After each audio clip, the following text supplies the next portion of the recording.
Assalamualaikum warahmatullahi wabarakatuh. Nama saya Doni Agus Priambodo dan di kesempatan atau mungkin video kali ini saya akan menjelaskan tentang mukjizat Al-Qur'an. Dan tentunya kita sebagai seorang muslim dan juga muslimah harus mengetahui tentang apa sih mukjizat dari Al-Qur'an, apa sih keistimewaan dari Al-Qur'an itu sendiri. Oke, lanjut. Al-Qur'an adalah salah satu mukjizat dari Allah yang diberikan juga dari Allah kepada Nabi Muhammad SAW. Dan Al-Quran itu adalah mukjizat beliau yang abadi dan terhenti bersamaan dengan wafatnya dari Nabi Muhammad SAW. Karena mukjizat sendiri menurut bahasa Arab artinya penamaannya adalah ajaza yu'jizu ijaz yang berarti melemahkan atau menjadikan tidak mampu. Sedangkan dalam kamus bahasa Indonesia diartikan sebagai peristiwa ajaib atau peristiwa yang tidak mungkin orang lain bisa dapatkan dengan mudah oleh kemampuan akal manusia. Mukjizat dalam agama Islam sendiri dapat didefinisikan sebagai suatu hal peristiwa yang luar biasa melalui seorang nabi. Tapi nabi tersebut bisa dibuktikan kenabiannya. Terus mukjizat Al-Quran adalah salah satu hal atau peristiwa luar biasa pada Al-Quran yang terjadi melalui Nabi Muhammad tersebut, dan yang jelas dan sangat jelas Nabi Muhammad SAW bukti kenabiannya sudah dapat dipastikan dan orang tidak akan mungkin ragu.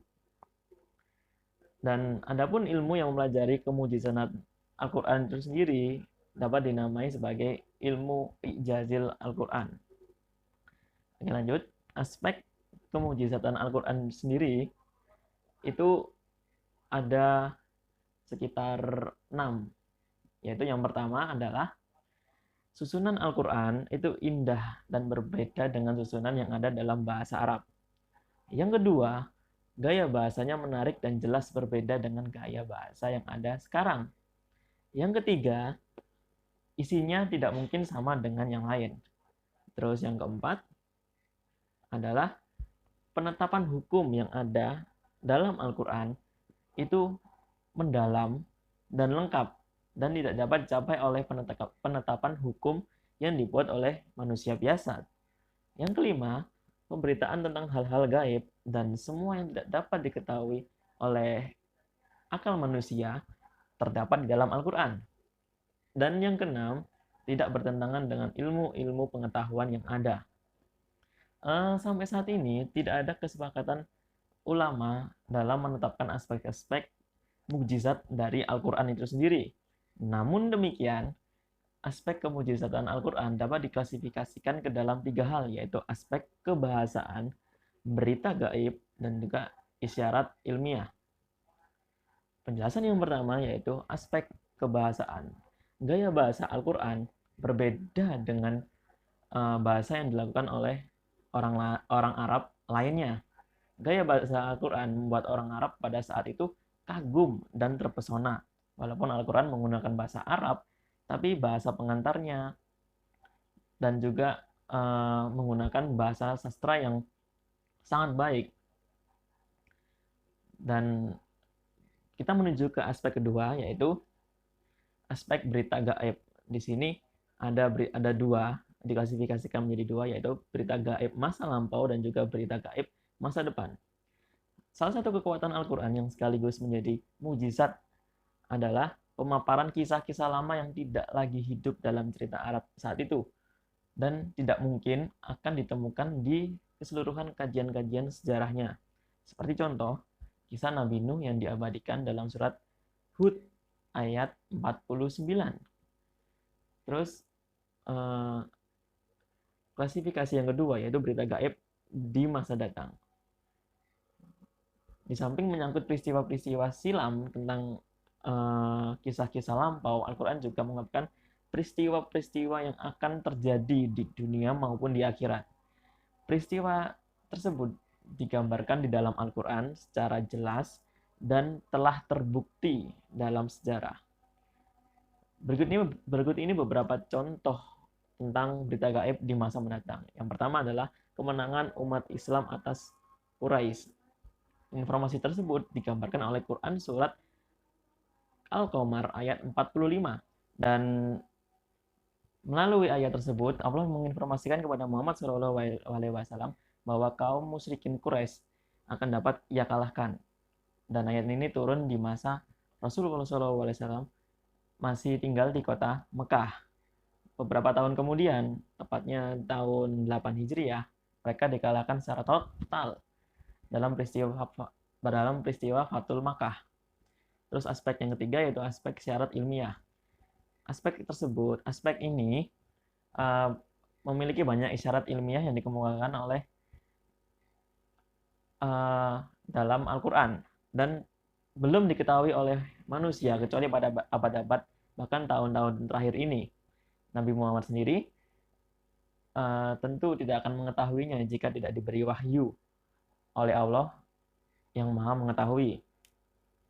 Syarat-syarat tersebut atau aspek tersebut misalnya dari segi astronomi, seperti penciptaan alam teori Big Bang, lapisan gas sebelum penciptaan galaksi yang terdapat dalam surat Fusilat ayat 11, terus bentuk oval bumi seperti ada di surat Luqman ayat 29, terus juga sinar bulan pantulan dan sinar matahari dari dirinya seperti ada di Quran surat Al-Furqan ayat 61. Lanjut, yaitu karakteristik kemukjizatan Al-Quran. Yang pertama, pada bulan Ramadan disebut bulan penuh berkah dan bulan penuh kemuliaan. Terus yang kedua, mukjizat para rasul lainnya manfaatnya hanya menjadi bukti atas kerasulannya saja, sedangkan kemukjizatan Al-Quran berguna bagi umat manusia. Jika mukjizat para nabi hanya berlangsung pada waktu itu saja, mukjizat Al-Quran berlangsung sepanjang zaman. Dan jika mukjizat para nabi lainnya sekedar menimbulkan kekaguman, sedangkan mukjizat Al-Quran merupakan kekaguman yang dapat dirasakan manfaatnya sepanjang masa dan jelas menginspirasi perasaan dan juga pikiran manusia untuk menghasilkan karya-karya yang inovatif. Terus selanjutnya, mukjizat Al-Quran telah berhasil memindahkan pusat peradaban dunia yang semua berada di Yunani, Mesopotamia, Arkadia, Babilonia, India, dan Cina ke dunia Islam seperti Mekah, Madinah, Basrah, Kufah, Baghdad, Damaskus, Mesir, dan lain-lainnya. Terus selanjutnya, mukjizat Al-Quran terlihat dari isinya yang tidak dapat ditiru oleh manusia. Dan selanjutnya, mukjizat Al-Quran terlihat pada keasliannya dan tidak dapat dipasutkan hingga akhir zaman. Satu ayat pun. Terus selanjutnya, mukjizat Al-Quran terlihat pada kemungkinan yang untuk dihafal tidak hanya oleh dewasa melainkan anak-anak, bahkan orang biasa atau mungkin orang yang luar biasa. Dan yang terakhir, mukjizat Al-Quran dapat dilihat dari bacaannya dan tidak dapat diragukan lagi, tidak dapat dilagukan juga dengan berbagai versi bacaan. Yang pasti jika kita sudah membaca Al-Quran, itu akan mengetuk hati, jiwa, dan juga pikiran kita. Kesimpulannya adalah Al-Quran bukanlah kitab sembarangan atau kitab apapun namanya. Ia adalah kitab hidayah, petunjuk, pedoman bagi manusia. Beberapa kemujizatan Al-Quran itu telah terungkap kiranya sebagai bukti bahwa kita wajib untuk mengamalkannya, wajib untuk membacanya, dan juga wajib untuk mempercayai ada kebenaran-kebenaran di dalam Al-Quran itu sendiri. Dan kita sebagai umat manusia dan juga sebagai muslim dan juga muslimah hendaknya bisa mempertebal keimanan kita. Sekian dari penjelasan saya dan semoga bermanfaat bagi kita semua. Stay safe dan stay healthy semua.